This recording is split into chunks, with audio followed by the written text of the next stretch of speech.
Bagong recipe nga na naman mga kabsat ang lulutuin ko ngayong araw. Bali nga pala mga kabsat, nagpasa na naman yung amo ko sa WhatsApp ko mga kabsat galing sa YouTube. Lagi kasi siyang nanonood mga kabsat ng mga recipe galing sa YouTube, Instagram or sa TikTok mga kabsat. Kaya naman minsan nafufull na talaga yung WhatsApp ko mga kabsat kasi send ng mga bagong ingredients or bagong mga recipe mga kabsat na lulutuin ko.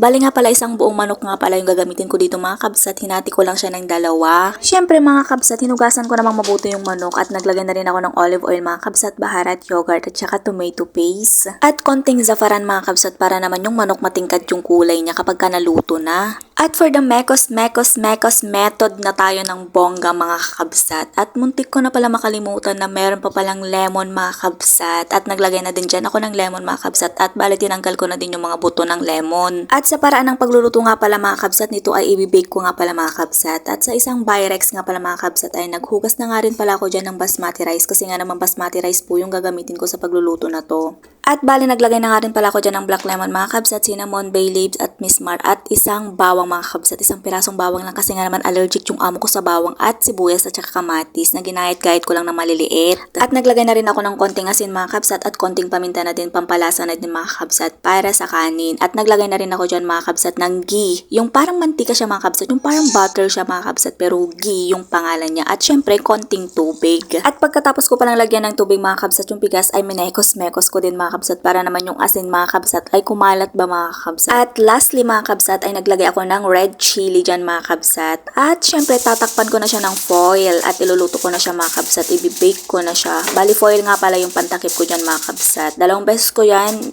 nilagyan ng foil tapos dinusok-tusok ko dyan mga kabsat. And then ilalagay ko na yung manok, yung na-marinate na manok mga kabsat. Yung nilagyan ko kanina ng mga baharat, mga ingredients, mga pampalasa. Bali nga pala yung nakalagay sa video mga kabsat na oras sa pagluluto na to mga kabsat ay 1 oras lang. Pero pagkatapos ng 1 oras mga kabsat ay hindi pa luto yung manok. Pero yung kanin mga kabsat ay luto na sa 1 oras. Kaya naman sineparate ko talaga mga kabsat. Tinanggal ko na yung kanin at ibinalik ko sa oven mga kabsat yung manok para maluto. At nung ibinalik ko sa oven mga kabsat yung manok ay hindi ko na talaga tinakpan mga kabsat para naman maluto siya ng bongga. At eto na nga pala yung kanin nila mga kabsat. Luto na at ready to serve na. O diba mga kabsat? Ang ganda ng kanin. At eto na rin yung manok. Luto na rin mga kabsat. O diba? Ang ganda talaga mga kabsat ng presentation ko for today.